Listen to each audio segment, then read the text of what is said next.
My goal is to not break the microphone. Okay, so hi, I'm Talulah, and my IP project was making a comic. So my advisor was Mrs. Rumschlag, who's also the coordinator, and my objective was to make a comic, obviously, and I can't pass around the comic as I did when I presented just to a hui, so I'm just kind of peppering in my favorite slides and pages here and there throughout the comic. So, my goal more specifically was, in my proposal, to make a 25-page minimum comic with kind of a professional quality, so involving a script, thumbnails, and a full color cover. So my final comic was 56 pages, so it's a little bit over the goal. And it was a murder mystery comic called Jackie Cooper is Missing. And it was in full color, which, well, we'll hear about that. So I definitely made my goal. I went way over the 40 hours that we had to do. So I wanted to do this project because I want to work with comics as like a career. And I thought that it would be good to practice with a script and more full color, which I normally don't work with color. I have made comics before, but usually small, black and white, just pencils and pens, and never with a script before, never with this length. So to kind of show you exactly how you would do that, I'm just going to show you a page. So this is what the average page looks like as a script, and it's pretty boring. It's just, the dialogue, basic actions, whatever. There's not a lot of detail in it. And then you turn that into a thumbnail. And a thumbnail is just kind of figuring out where everything goes. It's very messy, it's very small. And it's so messy that I actually have to label what things are in it, because I can't even tell what I just drew when I drew it. But it's just basic to kind of figure out the layout. And that is what that page will look like as pencils, which is pretty self-explanatory, just putting all the drawings down on the paper. And there it is, full color and inked. So, what I learned doing this presentation was two things, which are time management and also how to manage frustration. And the thing about comics is that they're kind of like art endurance marathons. You just have to draw the same face and the same background over and over and over and over again, and you get really tired of it really quick. But it's still fun to do, I mean, for me personally, but you get very tired of it. And it's easy to get very frustrated with it. And as I said, for me in particular, I'd never really worked with color before. So it was good practice, but I do get very frustrated easily with color. And I also underestimated how much time it would take, which is why I went so far over my hours.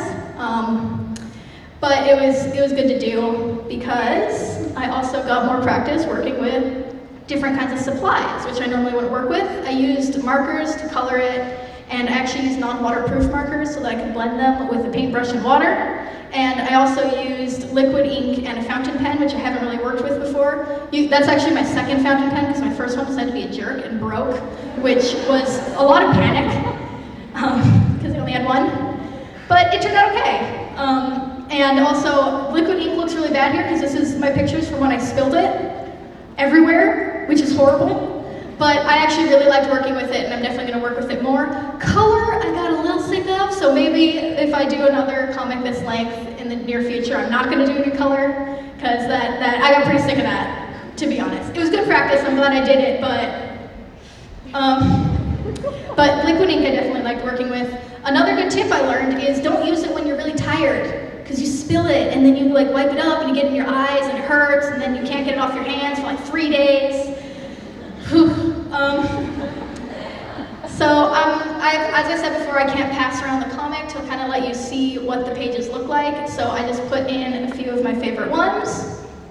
So this is one I liked for the background, to kind of get a feel of how the character acts, and with the whole... Backgrounds are hard to do, you guys. These ones I liked for coloring. This one is a splash page, which is when you just kind of, the picture takes up the full page rather than in panels. And I was happy with how the lighting turned out, and they just look good color-wise. And as I said, normally don't work with color, so I was pretty proud of this. And these were pages that I liked for the layout and the flow and composition panel to panel, which is surprisingly hard to do. You'd be surprised if you end up drawing a lot of talking heads and you want to make it a little bit more interesting than that. So, this is my thank yous, and I would like to thank my advisor, Mrs. Rumschlag. She was very helpful, and she kept me on track with the times and stuff. I'd also like to thank my parents and my friends because they had to hear me complain about this so much, and they never hit me, even though they would have been justified. And also, I would like to thank this box I got to hold my markers in because it was very strange and it just made me very happy. So to wrap up the presentation, I have a little time-lapse video I made with some music to show you the process in more detail that I made while I made the cover. Will it play? Will it play? Come on, internet.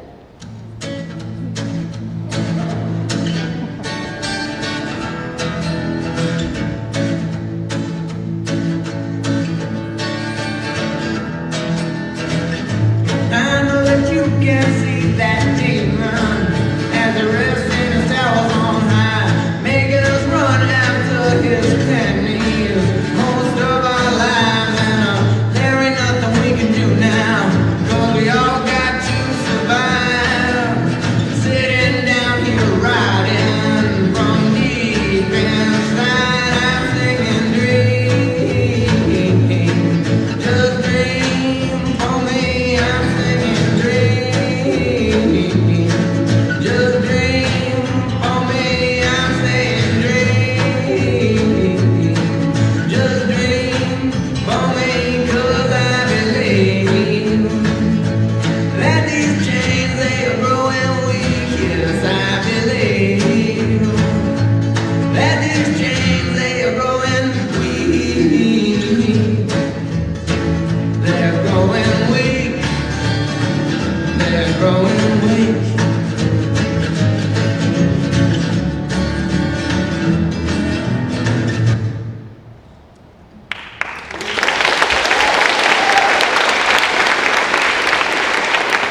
So that's about the amount of work it takes to do one page. That's sped up, you guys.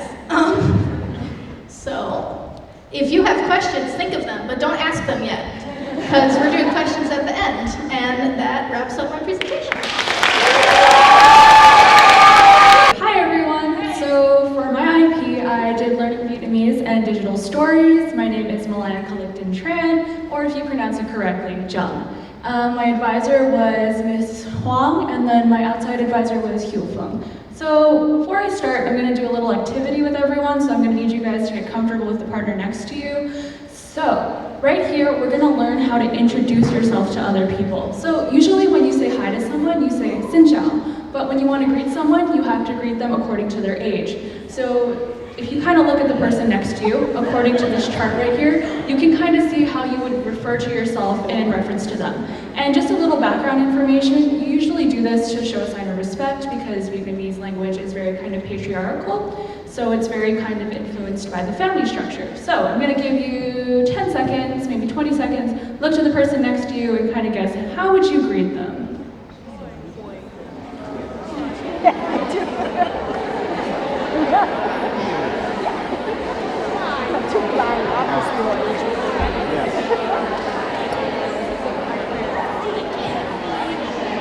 Alrighty, did everyone kind of figure out how they're going to greet the person next to them? No, yeah. It's a little harder than you think it is. I can give a little bit of an example. If I was to greet someone maybe Rumschlag's age, because she's closer to someone kind of like my dad's older, like kind of in relation to my father, like maybe younger sister or older sister, I could say Chao Go. But if she was someone like my grandmother's age, I'd have to say Chao Ba. So it really depends on how you're related to this person, and this is very similar to like all the language. So kind of the way you speak really depends on how you're related to this person according to your age. Okay, so the objective of my project was to learn Vietnamese language and culture. So this not only included, learning the language, but also the cultural part of it. And because I am half Vietnamese, for all of you who didn't know that on my father's side, I did have some kind of aspects of the cultural part, but I was able to expand it more with my kind of learning about the language. I also wanted to communicate with my family because I have family both in Vietnam that I did visit when I went home, and then I also have some in San Jose. They pretty much all speak Vietnamese except for like the younger children and the younger generation, so this is kind of why I wanted to take it up upon myself. And then I also wanted to kind of compile a digital record of my family's history. So later on I'll kind of go through this, but it's basically like a website of all my family's stories, of recipes, of kind of like a family tree. It's kind of complicated, and it is, later on I'll explain how it is kind of in both languages. So, responsibilities. I had to take 2 hours of Vietnamese class every Sunday so that I would be able to speak the language. So that included not only the 2 hours on the weekend, but also practicing speaking, and then I also had to work on kind of, writing and reading. So for all of you who take languages, you know that if you don't practice, you'll forget the language. And especially with languages with kind of like tone marks and a little more of the complicated ones, you really need to practice to kind of keep the language. I also had to kind of work on compiling the information and properly formatting it. So I would send out all these surveys, and I'd send out all these letters, and I'd get responses back, but you'd be surprised, people don't understand how surveys work. Even if it says, please fill out and check 1, they check 2. You're like, why? But you just have to kind of work with it, go with the flow, and look at that like spreadsheet and be like, okay, I know I said to put your name like this, but you didn't, it's okay, I'll fix it for you. And so I took lessons, like I said, every Sunday. So you can see here kind of my classroom environment. So I had kind of a notebook with all these worksheets and stuff, and then I had a separate notebook where I took notes, and then I also followed a PowerPoint, and I had like pronunciation lessons for a little while when I first started. So you would just hear me making weird guttural noises like, bah, and you'd be like, what is she doing? It's to help me pronounce the language correctly, I swear. It's not just me making weird noises. And you can see here kind of more of directly what I would do. We loosely followed a textbook, but I more kind of followed what the teacher did because it was more conversational. Like I said, I wanted to be able to communicate with my family, not write a long essay to them.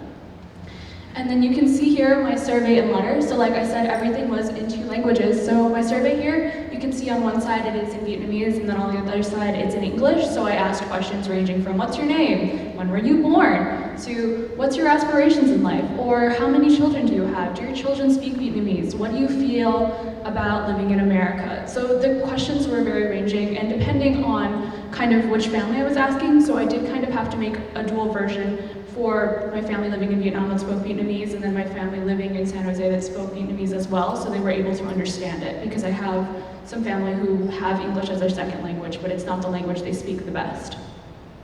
And so you see here the letters that I wrote to kind of explain it. So like I said again, dual language. So it's kind of complicated to translate things, so you have to be able to kind of translate the meaning, but also make sure that everyone understands what you're trying to talk about. And so translation work in general is very hard because things don't translate directly. And I'm going to show you my final product.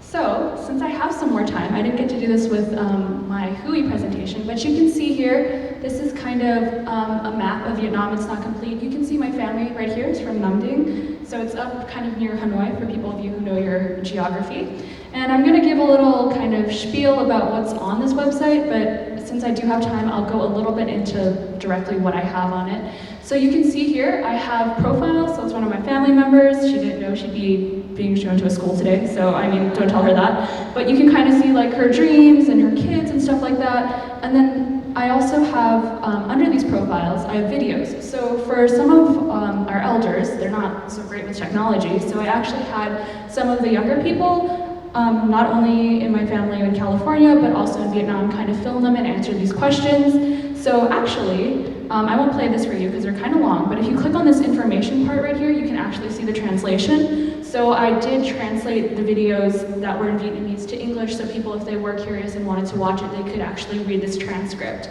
And so that's kind of like a main theme of my whole kind of website. It is very dual language, so I have parts that are like, oh, this is the about section, but also, here's the parts in Vietnamese if you can't read English, or here are the parts in English if you can't read Vietnamese. And a little kind of fun thing to look at is my family tree. So you see this really tiny thing right here? That's my whole family tree just from my great-grandparents.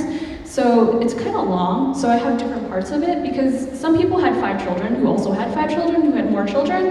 So I had to kind of make sure that they all lined up like the same generation. So the funny thing is, my cousins that I consider my cousins are actually my nieces and nephews because of the way that the birth order happened, so that's fun. But I also have recipes. I have a singular recipe because people don't like to send them, but I mean, you can have them here. If you ever have the desire to make Vietnamese food for all of you who like pho, I will eventually add those recipes for all of you. And I also have this part over here, which is stories. So I'm not going to go through all of these because there's a lot of them, but one of my favorite stories that I actually heard was from my auntie about my younger cousin, who's technically my niece, about how she liked to fall asleep on the back of a bicycle and liked to sit in the Huggies box, or how my younger nephew actually had an admirer who stuck a little note under his desk when he was in kindergarten.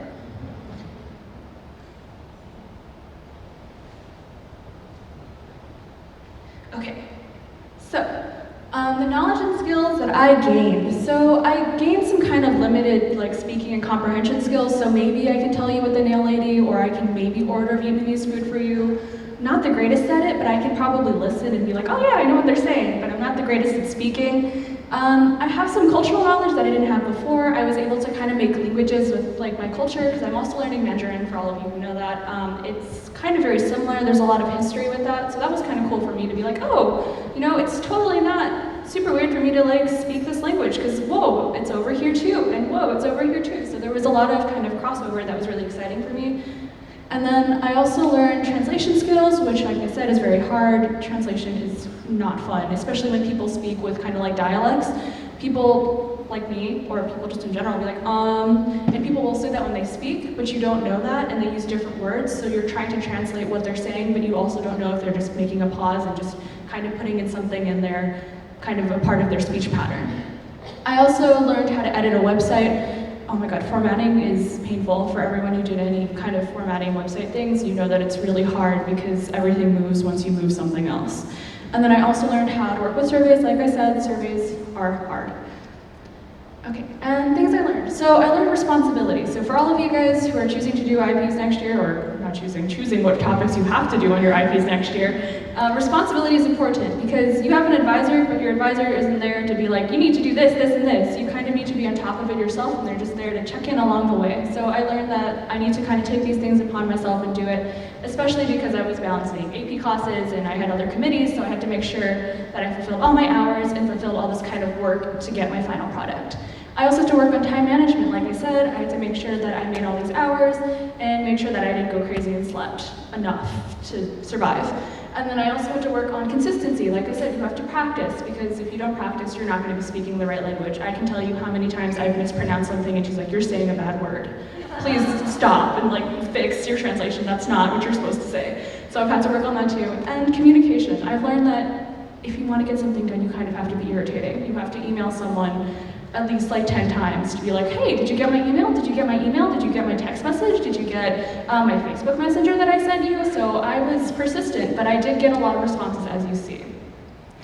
And I would like to thank my advisor who helped me to translate all these things, which was very painful for all of us. We sat there and translated word by word, so I was able to learn the language that way. I'd like to thank my advisor who, even though I was kind of like, oh, I'll get it done, and then she's like, I don't see it. It ended up there, I promise. You can see it right here. And then thank you to my family who, even though they thought I was crazy doing this big kind of project, supported me all the way through.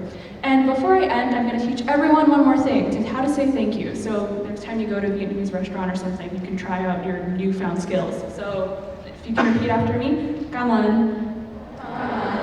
Okay, thank you.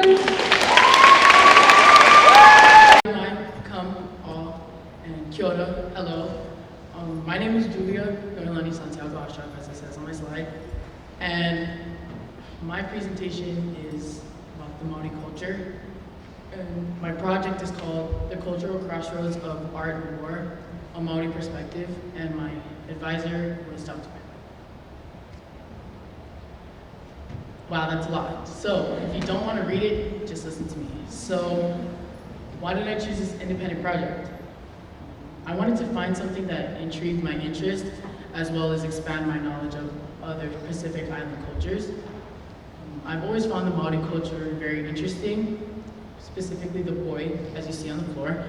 And it's a mix of strength and beauty, which this is my perfect chance to kind of learn more about what I find interesting. Since visiting Aotearoa, or New Zealand, that's in Te Reo Māori, I have family there in Christchurch, and so seeing the culture up close is kind of what sparked my interest in the first place. And this made training further, made me feel empowered about myself, as well as self-confident, self-aware, and improved my focus, because I need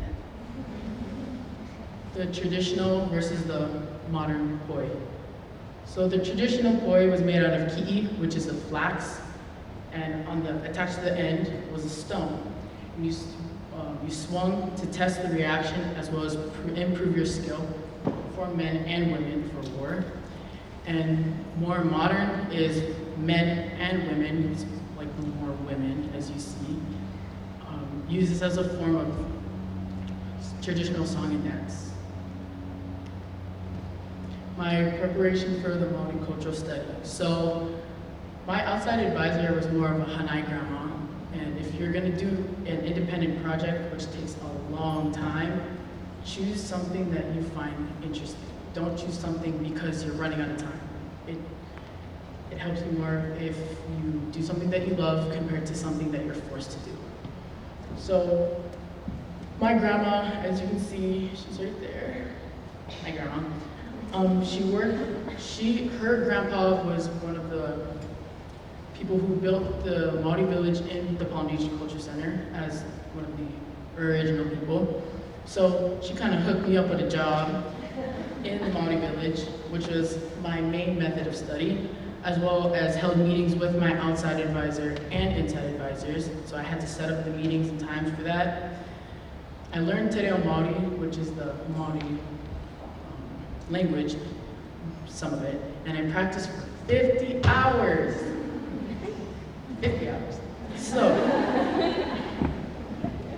a mihi, which is your introduction to people, to a group of people, and you have to make sure to get this right, or else it doesn't make sense of what you're saying, and no one knows who you are. So, there's many different types of formats that you could use, and it varies.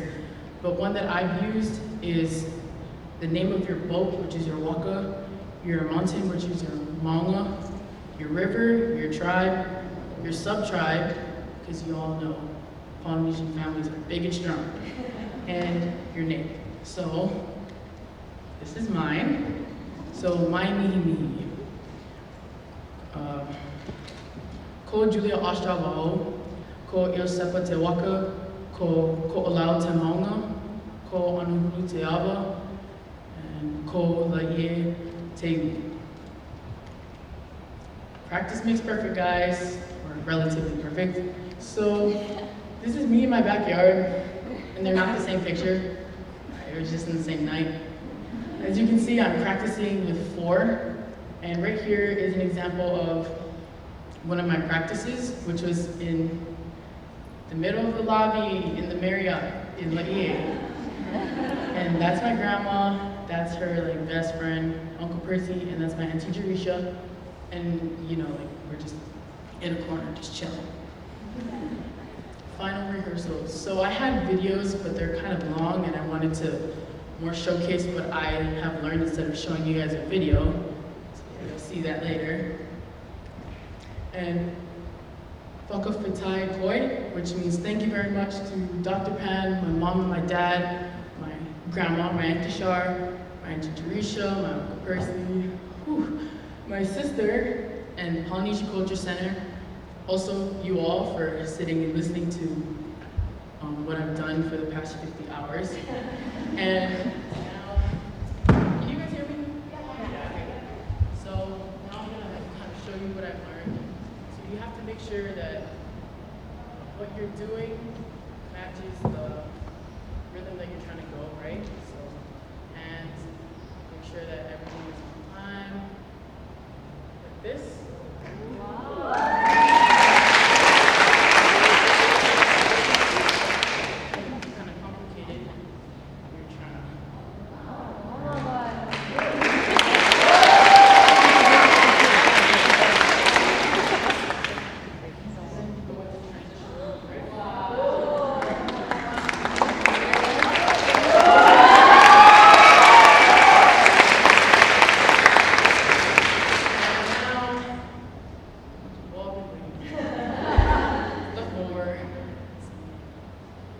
start?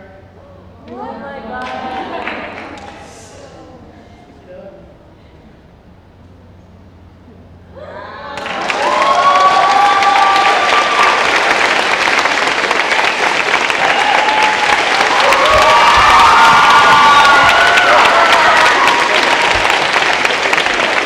Make my own, and it took a lot of trial and error. I had to braid my own, I had to buy my own supplies. In the middle of the poi ball is toilet paper to make it soft so that if I hit myself, it won't hurt. And yeah. Can you hear me? Okay, so this is for Julia.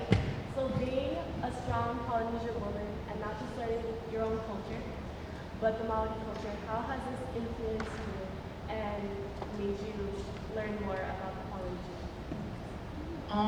Okay, so since I was adopted, I don't really know like firsthand about my Samoan, Tongan like ethnicity, I guess, my culture.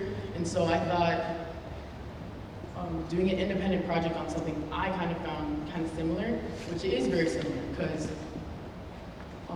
the language is very similar as well as the customs of when you're talking to older people compared to if you're talking to your peers. You always have to show respect no matter what. And I think that's also for a lot of these languages like Vietnamese. So yeah, it just made me not feel like not knowing things is gonna,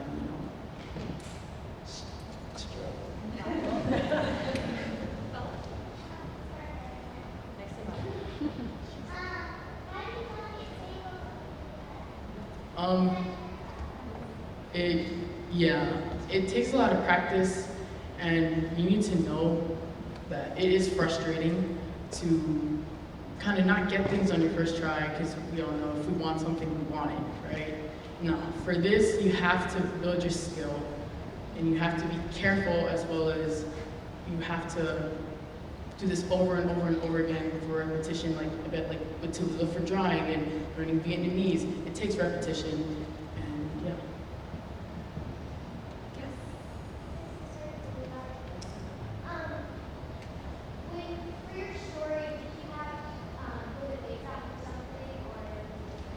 It wasn't based off of anything in particular. I mean, it's just, I like murder mysteries. You know, I was down to write one. Holly? Yeah, can you give us a brief summary of Jackie Cooper is Missing? Okay. So it's about these two boys, they're kind of like late middle school, early high school, like 13, 14. And their names are Kevin and Clem. And the kid from their school, Jackie, goes missing. They think he's been kidnapped, and they kind of get obsessed with the case and start trying to find him. Spoiler alert, Jackie dies, which is why it's a murder mystery. And they end up looking for the person who killed him, and got a little dark. But it was fun to do. Paris. What was your inspiration for your book or comic? There wasn't any one inspiration in particular. For like the aesthetics of it, I kind of was looking at a lot of like 80s movies about like kids. I just like how the way they look, and there wasn't any one inspiration in particular. Ari.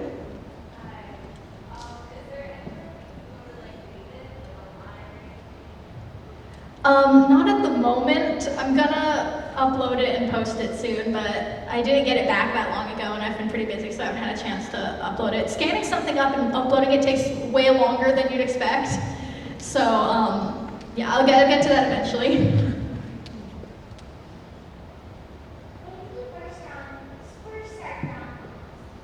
I've been doing it for a long time. I mean, I started really doing art seriously in 8th grade, and comics, you know, I just do little ones a fair amount of the time.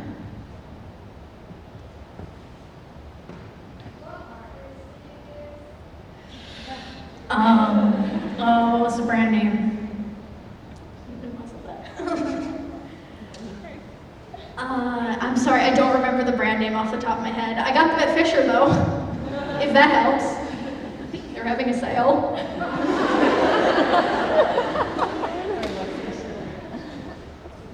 This is from Malaya.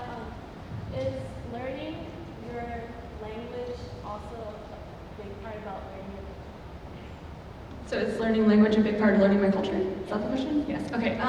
Yes, definitely, because I have learned parts of my culture, definitely as growing up. I had my grandma who lived with me for a little while, but definitely, and I said this when I was talking to my hui, but something that helped me to kind of further my knowledge about my culture when I learned the language was I learned kind of history and how kind of with history and language, things you talk about in Vietnamese is not communicated in the same way when you talk about it kind of like in English. So I was able to kind of delve more deeply into my family's stories and kind of learn about my culture and what happened to them and why they came here. And something that I would have never really learned if I didn't try to take up the language, because the language, your native language, you're able to convey so much more than you are in kind of your second language. And there's so much like hidden meaning, like with all languages in general. So I was able to kind of more deeply delve into my culture. Last question, Paris. Are you going to pursue learning Vietnamese? I don't think I'm going to actively pursue it in college, but I definitely do think it's something that I will keep around as a skill and something that I would like to practice more like casually. So practicing speaking with other people rather than more directly learning how to write and I can still read, that's still important, but just more actively practicing learning how to communicate with other people. And thank you for all the questions.